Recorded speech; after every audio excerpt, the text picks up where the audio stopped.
नमस्कार दोस्तों, मैं हितेश चौधरी आपका आप ही के यूट्यूब चैनल पे हार्दिक स्वागत करता हूँ। जैसे कि आप जान रहे हैं कि हम टेक्निकल एनालिसिस की सीरीज में इंडिकेटर पे बातें कर रहे थे, जिसमें मैंने आपसे प्रॉमिस किया था कि हम कुछ इंडिकेटर के बारे में बातें सीखेंगे, लेकिन साथ साथ उसकी कौन कौन सी स्ट्रेटेजी है जो हम रियल लाइफ में अप्लाई कर सकते हैं और उससे मुनाफा ले सकते हैं। ये चीज़ें भी हम देखने वाले हैं। तो पिछली वीडियो में हमने मूविंग एवरेज के बारे में आपसे बात की थी कि मूविंग एवरेज क्या है, कौन कौन से टाइप के मूविंग एवरेज है, उनकी कैलकुलेशन क्या है, और उसके साथ साथ हमने गोल्डन क्रॉसओवर और डेथ क्रॉसओवर से जो स्ट्रेटेजी बनती है उसके बारे में आपसे बात की थी। आज मूविंग एवरेज पे हम 3 और स्ट्रेटेजी के बारे में बात करेंगे, जिसमें मूविंग एवरेज है हम ट्रेंड लाइन के साथ, मूविंग एवरेज सपोर्ट रेजिस्टेंस के साथ और मूविंग एवरेज फिबोनाची के साथ इस्तेमाल करके आपको दिखाएंगे और उसके क्या परिणाम मिलते हैं वो भी आप जान सकेंगे। क्योंकि इंडिकेटर सेपरेट में इस्तेमाल करना अच्छा नहीं रहता है, क्योंकि उसकी एक्यूरेसी रेट बहुत डाउन है, लेकिन उसके साथ साथ हमारे प्राइस एक्शन का तड़का मिला ले और कोई भी दूसरे इंडिकेटर की भी मदद ले ले, तो ये सारी चीज़ें हम कंबाइन करके जब एक अच्छा सा ट्रेडिंग सेटअप बनाते हैं तो उसकी एक्यूरेसी रेट अच्छा रहता है। क्योंकि एक तो ट्रेड कम हो जाते हैं और जो भी मिलते हैं वो हमें पावरफुल और प्रॉपर लॉजिक के साथ ट्रेड मिलते हैं। तो यानी कि स्ट्रेटेजियाँ बहुत सी अवेलेबल है। आप किसी 2 या 3 स्ट्रेटेजी पे मास्टरी कर लेना तो भी आप स्टॉक मार्केट में कामयाब हो जाएंगे। लेकिन हमारा काम है आपको सारी स्ट्रेटेजी के बारे में बताना। तो स्टेप बाय स्टेप हम एक एक स्ट्रेटेजी आज आपको बताएंगे। तो बिना देर गवाए सीधे चलते अपनी स्क्रीन पे। लेकिन स्क्रीन पे जाने से पहले अगर आप इस चैनल पे नए हैं तो चैनल को सब्सक्राइब कर लीजिएगा और हमारी वीडियो पसंद आती है तो लाइक करते रहिएगा। अब हम आ गए अपनी स्क्रीन पे। जैसे कि हम पिछली वीडियो में आपके साथ मूविंग एवरेज के बारे में बातें कर रहे थे, जिसमें हमने गोल्डन क्रॉसओवर और डेथ क्रॉसओवर ये 2 स्ट्रेटेजी के बारे में हमने सीखा था। आज एक नई स्ट्रेटेजी के बारे में सीखेंगे, जिसमें हम मूविंग एवरेज को ट्रेंड लाइन के साथ इस्तेमाल करेंगे।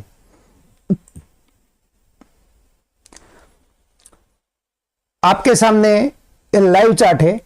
अभी आप देख रहे हैं 1:44 हुआ है और मार्केट अभी चल रहा है, यानी कि लाइव मार्केट में वीडियो बना रहा हूं। और जो आप चार्ट देख रहे हैं वो वीकली टाइम फ्रेम का चार्ट है, रिलायंस का चार्ट है। अब मैं मूविंग एवरेज के बारे में आपको कुछ बातें बताना चाहूंगा। मैं आपको यह बताना चाहता हूं कि कोई पर्टिकुलर मूविंग एवरेज हर एक स्टॉक पे सही से काम नहीं करती है।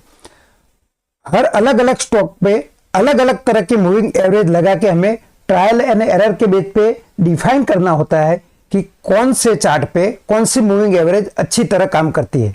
जैसे आपके सामने भी रिलायंस का वीकली टाइम फ्रेम का चार्ट है, जिसमें 60 पीरियड की मूविंग एवरेज बहुत अच्छा काम करती है। यानी कि कोई आपको ये बता दे कि 20 पीरियड की मूविंग एवरेज अच्छी है, 50 पीरियड की अच्छी है या 80 पीरियड की अच्छी है, कोई 42 बताएगा, 48 बताएगा, ये सारे झमेले हैं। आपको खुद ट्राई करके देखना होगा। मूविंग एवरेज की सच्चाई ये भी है कि जो टाइम फ्रेम की मूविंग एवरेज अप ट्रेंड में काम करती है वही डाउन ट्रेंड में काम न भी करे। डाउन ट्रेंड के लिए भी आपको अलग मूविंग एवरेज ट्राई करनी पड़ेगी, लेकिन अप और डाउन दोनों टाइम फ्रेम पे रिलायंस पे ये मूविंग एवरेज काम करती है। लेकिन हमारा मुद्दा ये नहीं था, हम आपको स्ट्रेटेजी सिखाने वाले थे। तो आप ये देख लीजिए, ये 2 डॉट को मिला के हम एक ट्रेंड लाइन बनाते हैं। अब ट्रेंड लाइन पे जब प्राइस आता है तो वहां से बाउंस बैक होने की शक्यता होती है, लेकिन उसके साथ साथ अगर मूविंग एवरेज का भी आपको सपोर्ट मिल जाए, आप देख लीजिए यहां पे ये सड़क के नीचे आया है। आप देखिए यहां से प्राइस ऊपर गया फिर नीचे आता है, तो यहां पे ट्रेंड लाइन और मूविंग एवरेज दोनों का सपोर्ट यहां पे मिलता है। तो अगर ऐसा दोनों का साथ में सपोर्ट मिले तो वहां पे ट्रेड सक्सेस होने के चांस बढ़ जाते हैं। के साथ साथ वहां पे हम कोई कैंडलस्टिक पैटर्न बनती है वो देख ले तो उसकी एक्यूरेसी और बढ़ जाएगी। अब जैसे कि मैं चार्ट फॉर अ वीक की सीरीज में आपसे बात करता हूं कि वीकली टाइम फ्रेम पे हम पैटर्न ढूंढते हैं लेकिन ट्रेड करना है छोटे टाइम फ्रेम पे, तो यानी कि इसमें डेली टाइम फ्रेम पे हम अगर चले जाए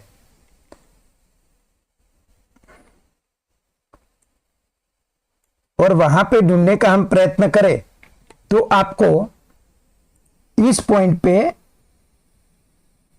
एक कैंडलस्टिक पैटर्न मिलेगी जिसको हम कहते हैं मॉर्निंग स्टार पैटर्न। तो इसके बेस पे हम यहां पे अपना ट्रेड इनिशिएट कर सकते हैं। यहां पे हमारी एंट्री होगी और जब तक ये मूविंग एवरेज को नहीं तोड़ता है तब तक हम इसमें बने रहेंगे। लेकिन ऐसे ट्रेड में हम देखेंगे कि ये मूविंग एवरेज है वो साइडवेज है। अगर राइजिंग मूविंग एवरेज पे ऐसा मिले तो इसका रिवॉर्ड ज्यादा मिलने का चांस होता है। तो ये हो गई हमारी पहली स्ट्रेटेजी कि ट्रेंड लाइन के साथ हमें किस तरह से ट्रेड करना है। इसी तरह से आप डाउन ट्रेंड में भी डाउन ट्रेंड लाइन ड्रॉ करके अपना ट्रेड कर सकते हैं। अब चलते हमारी दूसरी स्ट्रेटेजी की ओर जो है सपोर्ट और रेजिस्टेंस के साथ। आपके सामने टाटा मोटर का चार्ट है और आप देख सकते हैं यहां पे एक रेजिस्टेंस था, उसके बाद यहां पर भी रेजिस्टेंस था। तो ये रेजिस्टेंस लाइन हम एक्सटेंड कर देते हैं। एक्चुअली सपोर्ट या रेजिस्टेंस एक लाइन की जगह पे अगर आप जोन ड्रॉ करेंगे तो उसकी एक्यूरेसी अच्छी रहेगी क्योंकि वो पर्टिकुलर लाइन नहीं हो सकती है। तो यहां पे हमने रेजिस्टेंस जोन ड्रॉ किया है और हम देख सकते हैं इसमें एक बार दो बार यहां पे डाउन आया था, तो तीसरी बार यहां पे आएगा तो हम ये सोचते हैं कि यहां से भी वो डाउन आएगा। और उसके साथ साथ आप देखिए कि जो ट्रेंड लाइन है उसका भी यहां रेजिस्टेंस बन गया है और यहां पर भी एक कैंडलस्टिक पैटर्न बनी है। अगर आप सही मायनों में हमारी वीडियो से कुछ सीख रहे हैं तो ये वाली कैंडलस्टिक पैटर्न का नाम हमें कमेंट बॉक्स में जरूर लिखिएगा।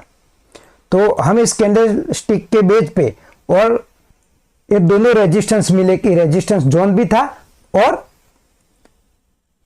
मूविंग एवरेज का भी रेजिस्टेंस था, तो यहां पे हमारी एंट्री बनती थी। और उसके बाद आप देख सकते हैं कहां तक डाउन हुआ है। इसी तरह से इसी चार्ट में अगर हम आगे चले तो हमें एक सपोर्ट मिलेगा। ये देखिए यहां पे हमें सपोर्ट मिला है। यहां फर्स्ट बार से अब गया, दूसरी बार अब गया, जब ये तीसरी बार नीचे आया तो यहां से भी अब गया। लेकिन हम क्या ढूंढ रहे हैं, इसके साथ साथ मूविंग एवरेज से हमें कंफर्मेशन मिले। तो यहां पे आप देखिए मूविंग एवरेज को भी ये अप साइड काटता है और यहाँ हमारी एंट्री यहां पे बनती है, यानी कि रेजिस्टेंस जोन भी है और मूविंग एवरेज को भी इसने ब्रेकआउट कर दिया है। तो यहां पे हमारी एंट्री बनती है। और मैंने जैसे बताया आपको कैंडलस्टिक पैटर्न तो देखनी ही देखनी है, तो यहां पर भी एक कैंडलस्टिक पैटर्न बनी है। इसका नाम भी आप कमेंट बॉक्स में लिखिएगा ताकि हमें भी पता चले, हमारे साथ साथ आप भी लाइव हमसे सीख रहे हैं। हो गई हमारी दूसरी स्ट्रेटेजी। आज मैं आपको हर स्ट्रेटेजी के एक एक ही एग्जाम्पल दिखाऊंगा और आप इस तरह के एग्जाम्पल ढूंढ के उसका फोटो है हमें व्हाट्सएप पे भेजिए, तो हम आपको जरूर बताने का प्रयत्न करेंगे कि आप सही से ये स्ट्रेटेजी अप्लाई कर पा रहे हैं या नहीं। तो ये आपके लिए मैं होमवर्क छोड़ रहा हूं क्योंकि लंबा वीडियो बनाने से कोई मतलब नहीं है। शॉर्ट वीडियो में आपको ज्यादा से ज्यादा एजुकेशन मिले, ये मेरा एम है। अगर मैं इस स्ट्रेटेजी पे 2 घंटा बातें करना चाहूं तो कर सकता हूं और हमारे क्लास में हम इन डेप्थ में सारी चीजें सिखाते हैं। लेकिन यूट्यूब पे आप स्क्रीन के सामने इतना 2 घंटा बैठ नहीं सकते, इसलिए मैं शॉर्ट में कवर करने का प्रयत्न करता हूं। तो आज हमारी तीसरी स्ट्रेटेजी की ओर बढ़ते हैं और तीसरी स्ट्रेटेजी है फिबोनाची के साथ। आपके सामने एक कोटक महिंद्रा बैंक का चार्ट है। हमने ए लो और ए वाला हाई यानी कि ए स्विंग को मिला के एक फिबोनाची ड्रॉ किया है। अब उस पे आप देख सकते हैं कि जब भी ए वाला है स्विंग, तो यहां पे जो 0.618 पे जब भी ये प्राइस आया है और उसके साथ हमें मूविंग एवरेज का भी सपोर्ट मिल रहा है।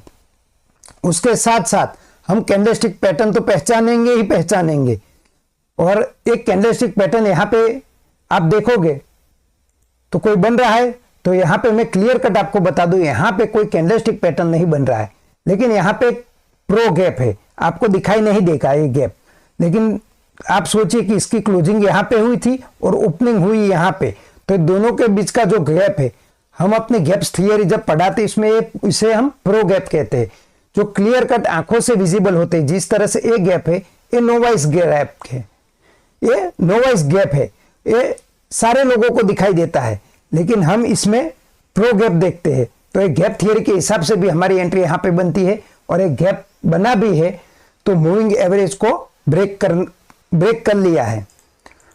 तो फिबोनाची के बेस पे हम इस तरह से अपनी एंट्री करते हैं। आप और भी देख सकते हैं, चलो आपको और एक एग्जांपल दिखा दूं, कोई भी कोई स्विंग, अच्छा ऐसा स्विंग मिले तो उस पर हम फिबोनाची ड्रॉ कर देते हैं। तो अभी साइडवेज में चला गया है, चलो कोरोमंडल का चार्ट लगा देते हैं आपके सामने।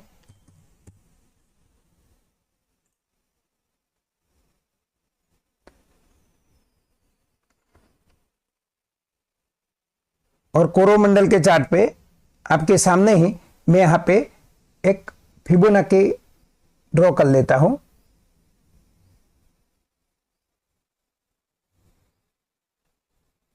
ये वाले स्विंग पे मैंने फिबोनाची ड्रॉ की, और इस लाइन को मैं जरा एक्सटेंड कर देता हूं। देखिए ये हो गया। अब ये वाली प्राइस है जो 0.5 पे आई है, फिबोनाची का जो लेवल है 0.5 वहां पे आई है, और यहां पे उसे इसका सपोर्ट भी मिलता है, इसका यानी कि मूविंग एवरेज का सपोर्ट मिलता है। और इसके साथ साथ यहां पे हैमर कैंडलस्टिक पैटर्न भी बनी है।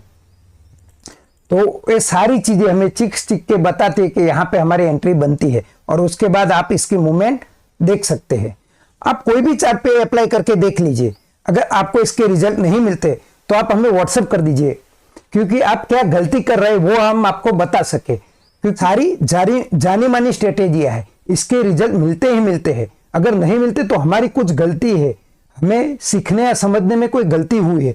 ये क्या गलती हुई है वो अगर हम पहचान ले तो हम इसे सीख सकते हैं, हम भी दूसरों की तरह अच्छे से ट्रेड कर सकते हैं, लेकिन ध्यान लगा के इसे सीखना पड़ेगा। तो आज की वीडियो में हम बस इतना ही रखते। 3 स्ट्रेटेजी मैंने आपको सिखाई, वो भी एकदम शॉर्ट में। अगर आप चाहते कि मैं हर एक स्ट्रेटेजी के बारे में इससे भी डीप में जाके आपसे बातें करूं, तो आप हमें कमेंट बॉक्स में जरूर लिख दीजिएगा। अगर कमेंट बॉक्स में कम से कम 200 कमेंट आते हैं तो मैं आपको प्रॉमिस करता हूं कि मैं इसकी इन डेप्थ में वीडियो आपके लिए बनाऊंगा। लेकिन तब तक के लिए जय हिंद, जय भारत।